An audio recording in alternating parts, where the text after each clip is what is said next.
Welcome to Between the Details, the podcast where event planning gets real. I'm Jessica Ralph, owner of Parties a la carte. And I'm Aaron Lockwood, owner of Lockwood Studios. Each week, we'll be sharing insider tips, honest advice, and behind-the-scenes truth for both vendors and clients.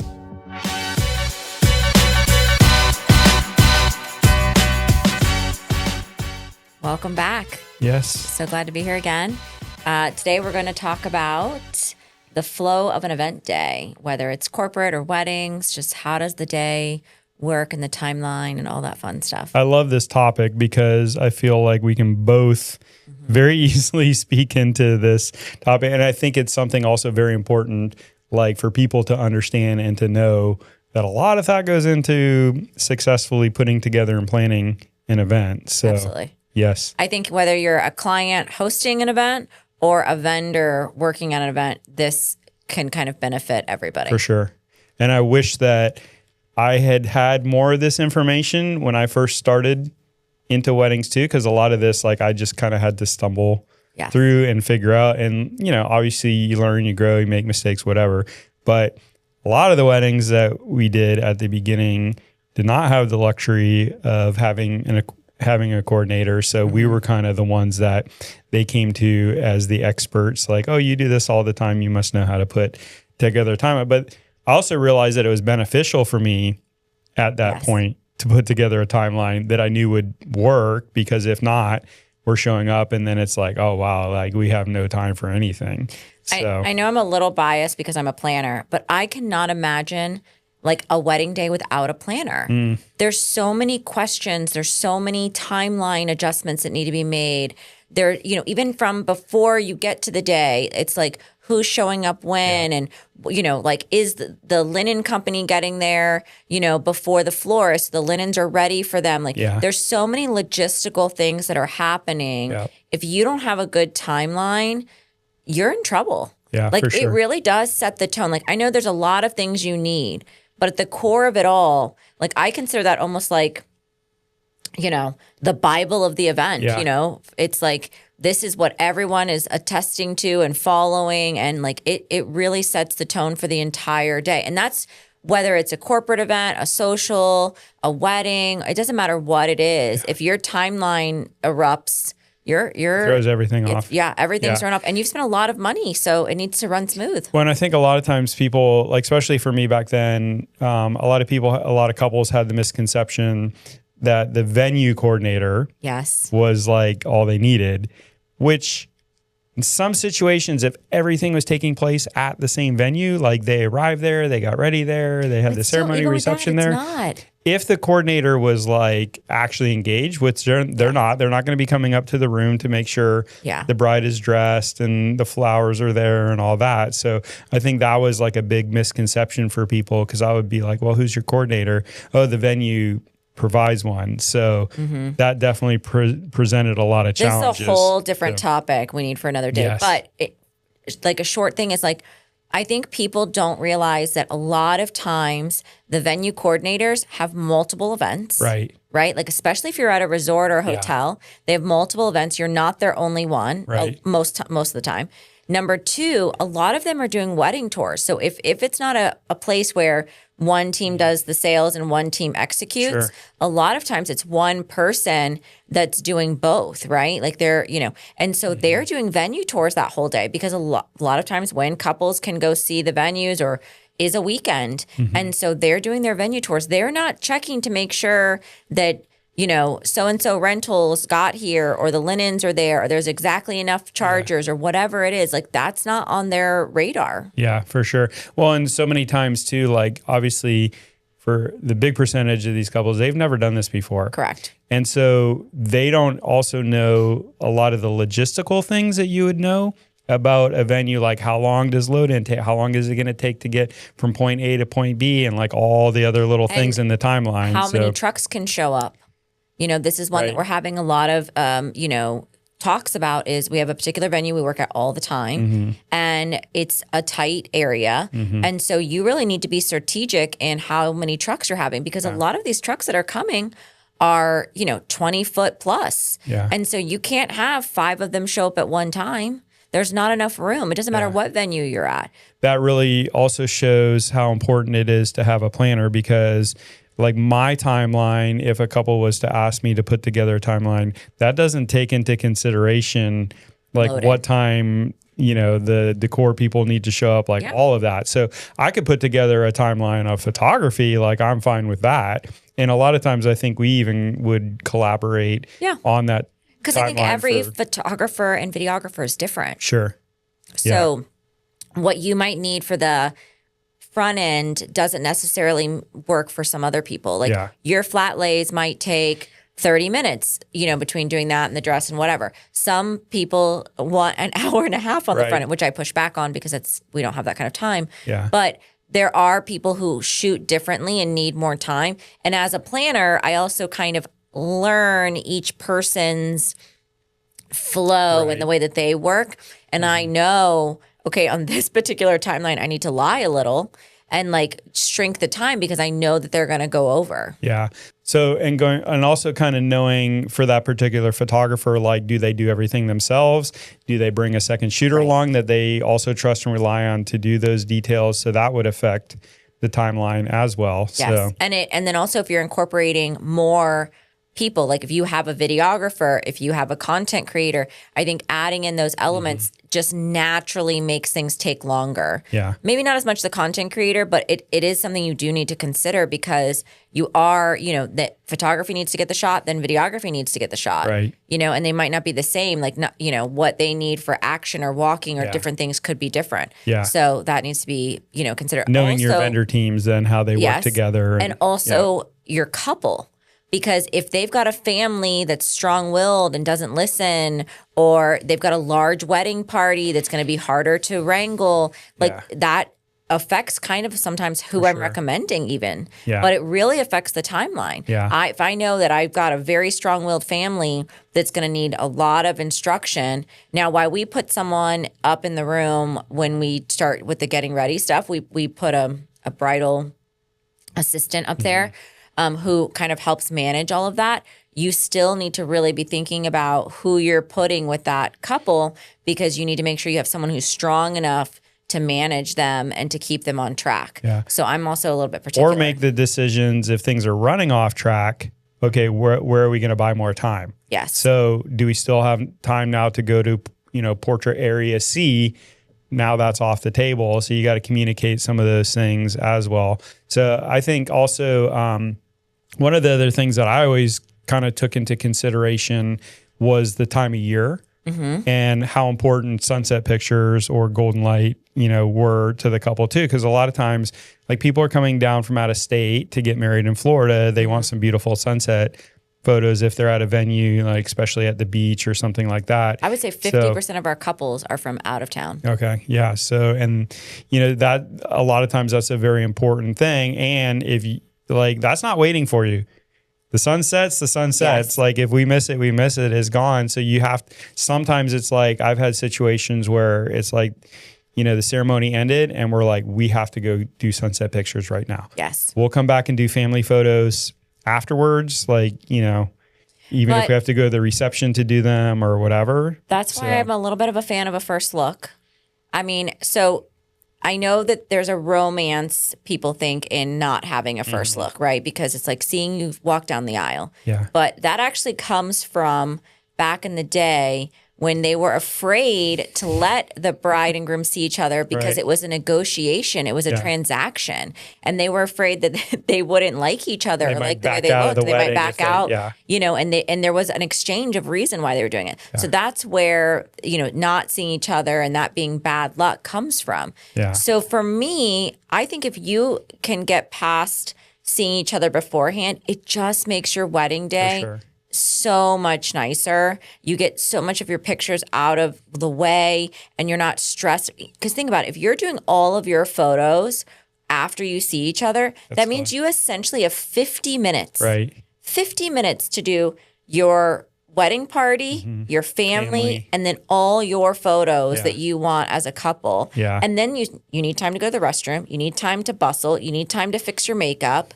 You want to see your reception space before your guests go in it. I mean, most people do, not everyone. You're really bumping up against that You time are. frame. I mean, you're down to 40 minutes. It takes 10 for wedding party, or 10 for family, I should say, 20 for wedding party, and then that leaves you maybe 20 or 30 minutes for yourself. And if you have a big family, yes, it could be more. It could be impossible to do a big family in 10 minutes. So like that could really, well, I found a lot of times like my advice to couples would also, somewhat be dictated by the time of year. Yes. So if you're getting married in the fall, like as you get closer to, like December and those months, January, whatever, the sunset's very early time of year. We try to be about an hour and a half before sunset is what we... Because sometimes like almost like what, 5:30ish could be? Sunset, yes. Sunset? So then we're doing a 4 o'clock ceremony. That's probably about the earliest that we do. So if you're not doing a first look, yes, you're going to miss that sunset because nobody wants to do a ceremony at 11 o'clock. The only time we're doing an earlier ceremony is when we're forced into the Catholic wedding and have a Catholic gap usually. So they have the earlier mass. But the benefit of that is there's usually a lot of time in between when they, require the ceremony to be versus when people want to have their reception. The con to that is that you need a lot more photography time because that clock doesn't stop ticking, right? So if you've booked for 10 hours and you've got a 2-hour gap, that's now, now you're down to 8 hours. Yeah. So we can try to use some of that for photos, but it can be still challenging. Yeah. We've had, situations where that has allowed us to go to different locations to do photos that we probably wouldn't have had. Yeah, for sure. The time to. So I guess there's like pros and cons to everything depending on how you want to use that time. I'm pretty much only pro for first looks. I can't see a benefit anymore other than maybe the romance of seeing each other when you get down the aisle. But I mean, think about how long that is before you're actually close enough that they can really see you. Yeah. And then everybody's watching. And then you're not going to have time to talk or really be. That's why, I used to be very anti first look. But I love it. I've really grown to love it. I think it gives you a nice moment. It gets the jitters out. There's just so many benefits to it. It just... It's the only way in my opinion. I think I noticed that trend kind of come and go as earlier in our career, I think it was more common than the parents were paying for everything. I think it still is. And so mom was like more traditional and was pushing that tradition. Like, I didn't see, grandma didn't see, we're not doing that beforehand. So we would get pushback on that. But I feel like as couples are also getting married a little bit later in life too, and then they're paying for some of it themselves, which gives them the freedom to do what they want to do without mom getting upset or whatever. We actually just did it where a couple got ready together. Oh, wow. And I thought that was really interesting. I have seen that before. And that made for some very interesting photos. Yeah. Those were a little bit, rated PG-13. Interesting. Well, I only saw it where... like he saw her in her dress. Mm-hmm. That was the surprise. They got each other dressed. They were in the room doing it. Interesting. So it was cute to kind of see them, help get each other and do the bow tie together and have that. And I think it was just very, romantic. I mean, it's not that far off that a lot of these couples already have kids together. They've been living with each other for a long time too. So living together for sure. Having kids, I don't see as much. It's definitely, often. It happens for sure, but it's not as often. I think it honestly comes from them just being older. Mm-hmm. I think past tense, we had a lot of couples that were in their very early 20s. Mm-hmm. I'm seeing a lot of couples that are getting married in their very late 20s or early 30s. Yeah. And honestly, we do a lot of weddings for couples that are having second chances and, really getting married in their 60s and 70s again.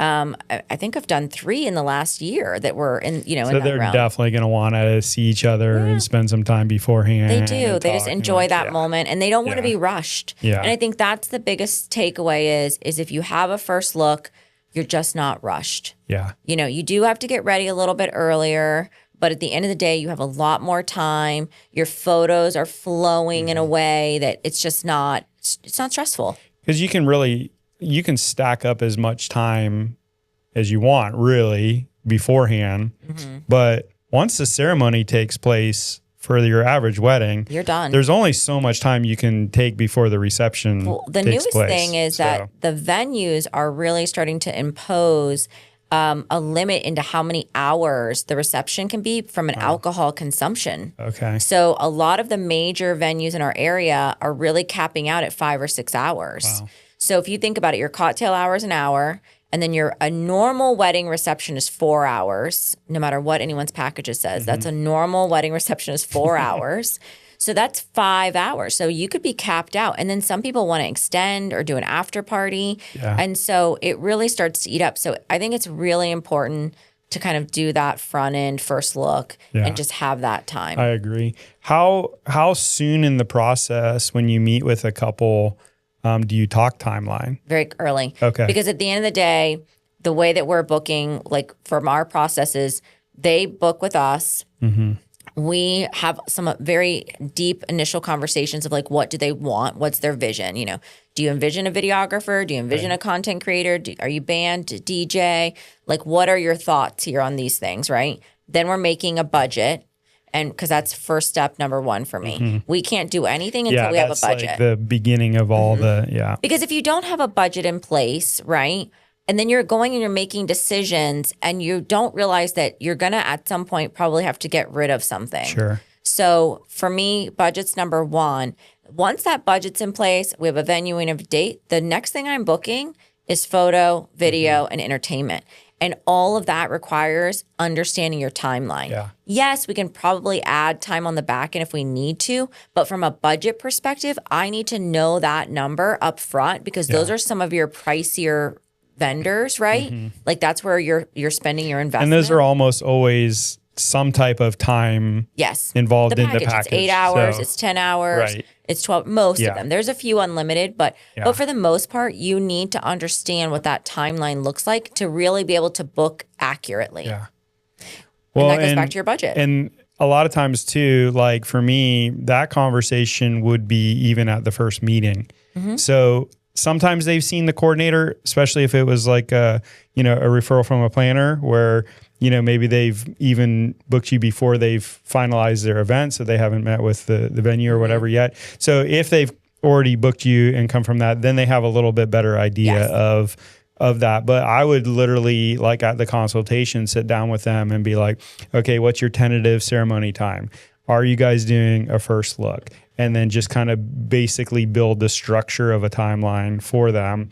And then like, okay, you're going to need at least 8 hours.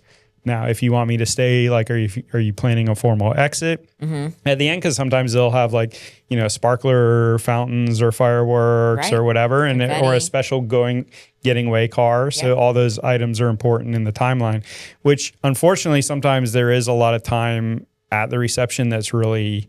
I mean, you can only get so many dancing shots. Exactly. Yes. So I'm like, unfortunately, I'm going to be like here for 2 hours of time that really is not, you're going to not do a lot of photos. But I think also you use your time wisely. You'll do ring shots. You'll do other stuff on the back end to like get meaningful moments.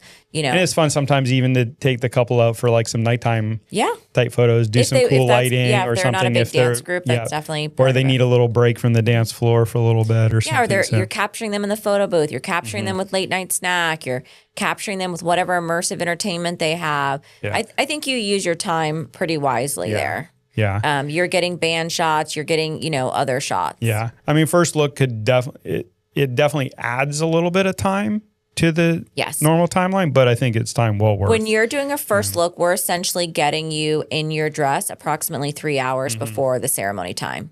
And that's how we kind of gauge it. And that gives us time for a first look. It gives us time to do your wedding party photos. It gives us time for you to have a small break before you get down going into ceremony, so you're not just like running from one thing to the next. Because once your guests start to arrive about 30 minutes beforehand, we want you kind of out of sight. That doesn't mean we have to not take pictures, but we need to be mindful of where we're taking the photos. If at all possible, I always love to have a 30-minute buffer before ceremony, because I'm like, it gives you time to like regroup, cool down. If you want to touch up makeup, ceremony. Exactly. We're getting set up for ceremony locations.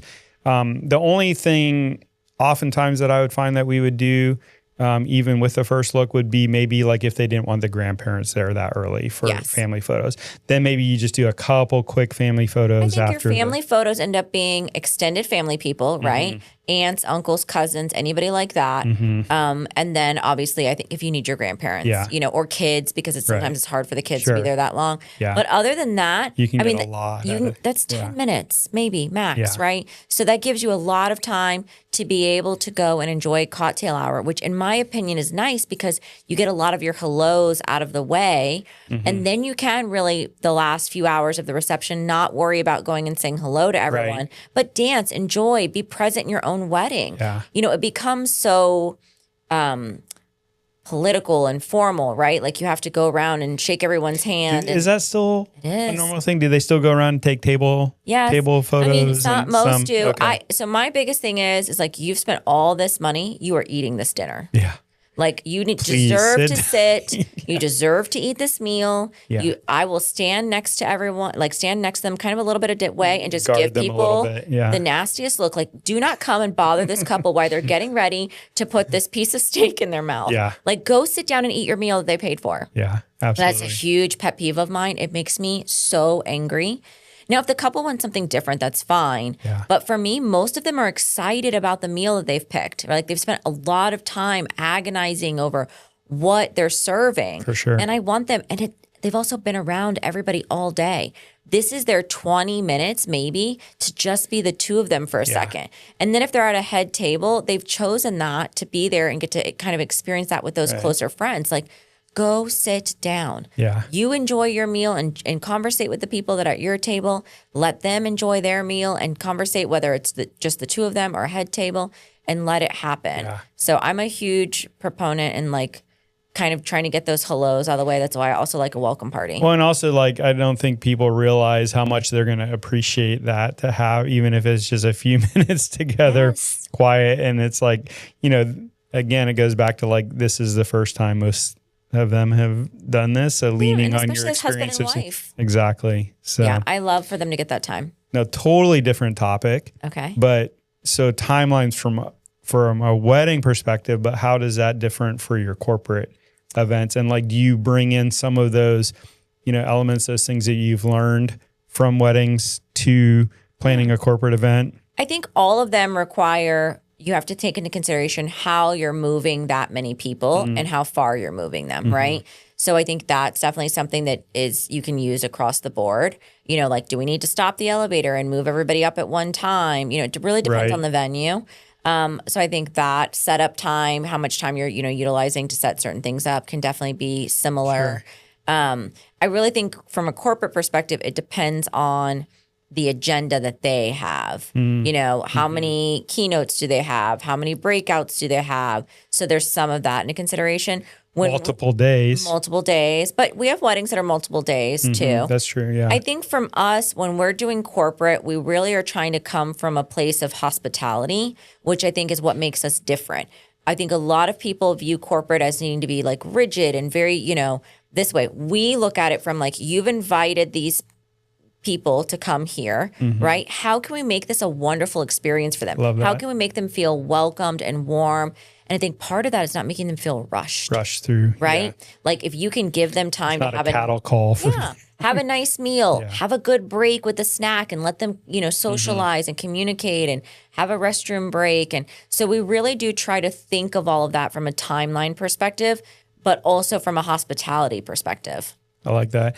I would say, like, on my end of things, I rarely am involved in putting together a timeline for corporate. I think that agenda comes pretty strict. Exactly. So it's like I'll usually get an email with like the run a show, and then, you know, we have our arrival times, our setup times, that type of thing. So then I'm 100% relying on the coordinator to put that together. And some have their own coordinators, some hire, you know, it just depends. But you really are counting on whatever they do. The only input I would say that I would have would be occasionally we've had where they've requested, like, say, for example, they want headshots of all the executives. And so sometimes we'll have to like kind of, you know, lean in on that area where it's like, okay, you got 30 people, that you want headshots. You've only given me 30 minutes. Like that's not really physically possible to do that quickly. So then, we'll lend some advice in those areas. But other than that, it's pretty much we're just following.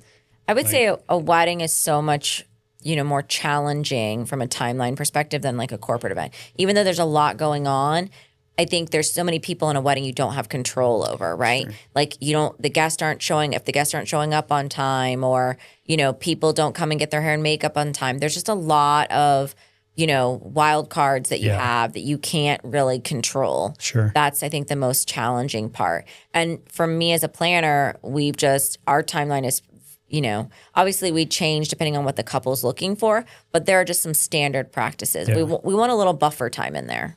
Yeah. I think it's important. Yeah. Well, and I would say a lot of the corporate events that I shoot, and I'm sure a lot of the ones that you plan, a big percentage of them are coming from out of town. Sometimes all of them are coming from out of town. For sure. So once you've gotten everybody there and they're at the venue, they're pretty contained. Yes. So then it's a lot easier to like you're not worrying about if, Uncle Joe is stuck in traffic or so-and-so has to go pick up grandma. Well, you have registration, right? Which is typically happening before the conference. So there's, again, a good buffer time. A couple hours. Whereas a wedding, I think people don't realize, like, there's been a big debate right now. Is like, what are you putting on your invitation right now? Are you putting the actual start time, or are you putting a buffer time? Maybe you should incorporate registration. Yes, at a wedding. Be like, for us, sorry, we're closed now. You missed your registration period. Unless the bride and groom ask because they know that their family is like notoriously late, we are really putting the time that ceremony starts. And we know, and guests should be arriving approximately 10 to 20 minutes beforehand, which is when the music is playing and usually there's champagne being passed, things like that. But sometimes you have those guests that are not coming until afterwards. Yeah. We've shot a lot of cultural weddings too, where they just knew like this is part of it's a really long ceremony and there's going to people be showing up the entire time. Yes. So like, that's just how they do things. So I remember the first time that we had that, we were panicking because we were just like, ceremony's supposed to start and there's like hardly anybody here. Like, did we, get the wrong time? What's going on? And then like an hour into it, more and more people are arriving, and so that was an interesting experience. What do you typically do as like a photographer when you feel like things are running behind for you? So usually I know the areas where I can make up some time, where I can work quicker if I need to. I would hate for that to like pull away from like bridal portraits or, those more key things. I think also like we always have used like a second shooter with us too. So having that takes a lot of pressure off, where I know that they can already head to the reception to like, because everything starts at the same time. I think people don't realize that. It's like, you have all this time, but no, really at 2:00, everything's going down. Yeah. Yeah. So I think the big key would be for me that I know I can get through like family pictures a lot faster than the time there is.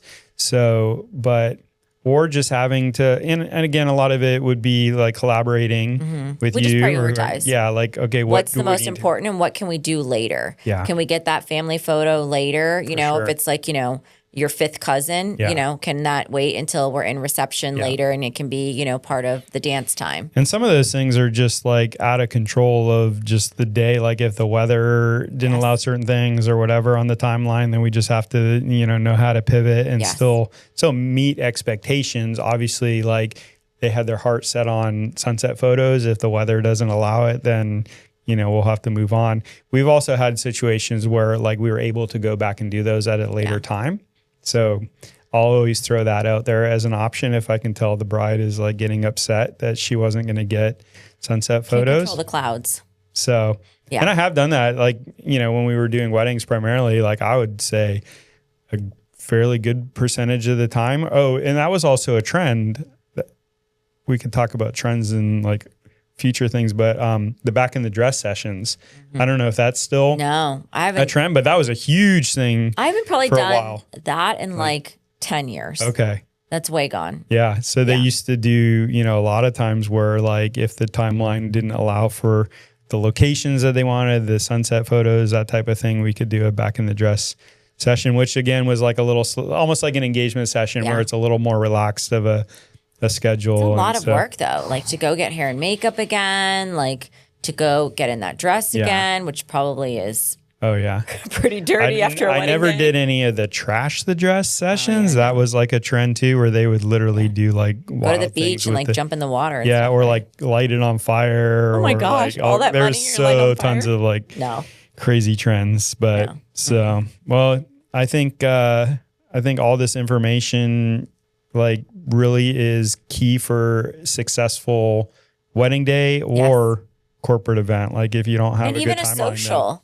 Right? Like even in a social, you need to understand what it is you want to have and when you want to have it and make sure you have a good timeline. And I think it always comes back to making sure that you're hiring professional planners and not just planners, honestly, vendors, right? You're hiring professional vendors who understand the day and have a good portfolio, are licensed and insured, understand how to pivot when they need to.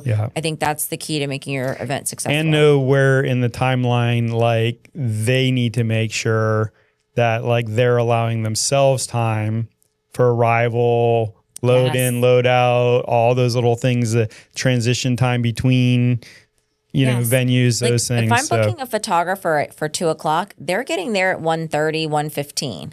Like they've got buffer time so they can get in, get their equipment stored, get loaded, use the restroom, park, do all the things they need to do and be ready to shoot at 2:00. And I think people don't understand that, that they have to take all of that into consideration. Oh, a lot more. It really takes up a lot And just of their with our area is growing and just there's so much more traffic and like I would rather get there an hour early and just putz around than be like sweating it stuck in traffic too. I always laugh. I say, they're going to be pacing at home or pacing at the venue. So I might as well be pacing at the venue. Yeah. And not sitting in dead stop traffic. Yeah.